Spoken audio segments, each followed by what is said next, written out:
শুধু কি মিষ্টির উপর দিয়ে গেছে? দেখো আবার টাকা পয়সাও কিছু হাতিয়েছে কিনা। দিদি ওরা ঠিকই তো বলেছে। কেন আসিস এখানে?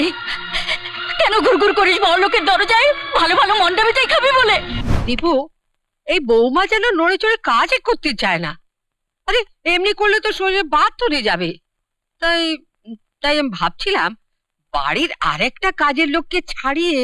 মা, এসব কথা তুমি আমাকে বলছো কেন? দেখো মা, আমার কাজ হচ্ছে রোগী বাঁচানো, আর তোমার কাজ হচ্ছে সংসারটাকে বাঁচানো। তাই তুমি যা ভালো মনে করো তাই করো। আসি মা।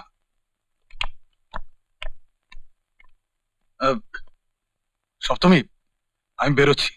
আর শোনো, মা যা বলেন তুমি তাই করো।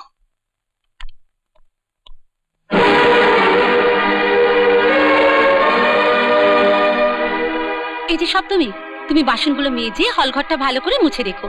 আমি মাকে নিয়ে একটু মার্কেটিং করে আসছি। এসো মা। চল।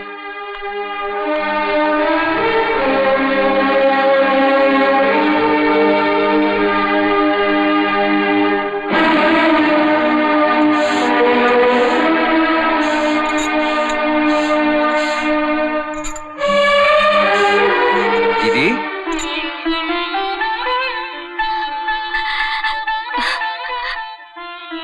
ভাই, দিদি তোর চোখে জল? না না, ও কিছু না। প্রথমে চোখে একটা কাপড় পড়েছিল, তারপর তোর আসার আনন্দে চোখের জল। কাপড়টাকে ধুয়ে নিয়ে গেল। হ্যাঁ রে, কেমন আছিস তুই? দেখতে পাচ্ছিস না কেমন আছি? চল ওপরে চল। আরে তোর শাশুড়িকে তো দেখছি না। কাউকে দেখতে হবে না, তুই তাড়াতাড়ি মিষ্টিগুলো খাতো। আরে তাড়াতাড়ি খাবো কেন, আস্তে আস্তে খাবো। তুই বস তো, বস তো আমার পাশে। কত কথা জমে গেছে বলতো তোকে বলার মতন। সেসব কথা আর একদিন শুনবো। মিষ্টিটা খেয়ে তুই এখন তাড়াতাড়ি যা। যা মানে?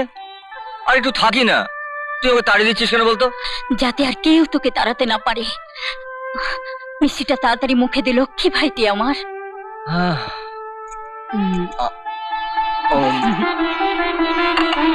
ভালো মিষ্টিরা।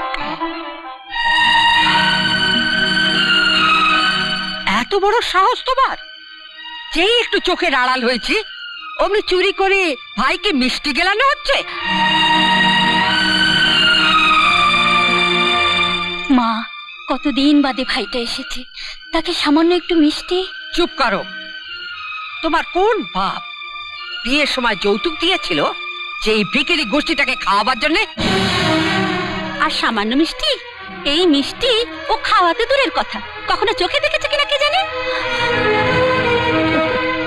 এই লোভে লোভে তো ছোড়াটা এখানে ঘুরঘুর করে।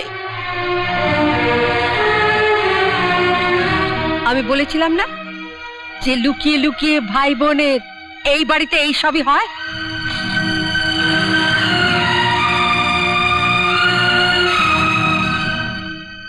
শুধু কি মিষ্টির উপর দিয়ে গেছে?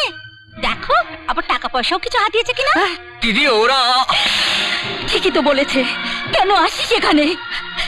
কেন ঘুরঘুর করিস বড়লোকের দরজায়? ভালো ভালো মন্ডা মিঠাই খাবি বলে। এত যে অপমান করে তোকে, লজ্জা নেই তোর? ভিখারি, যা যা, দূর হয়ে যা এখান থেকে। যা, যা, দূর হয়ে যা, দূর হয়ে যা, দূর হয়ে যা, দূর হয়ে যা, দূর হয়ে যা। আর যেন তোর ওই মুখ আমি না দেখি।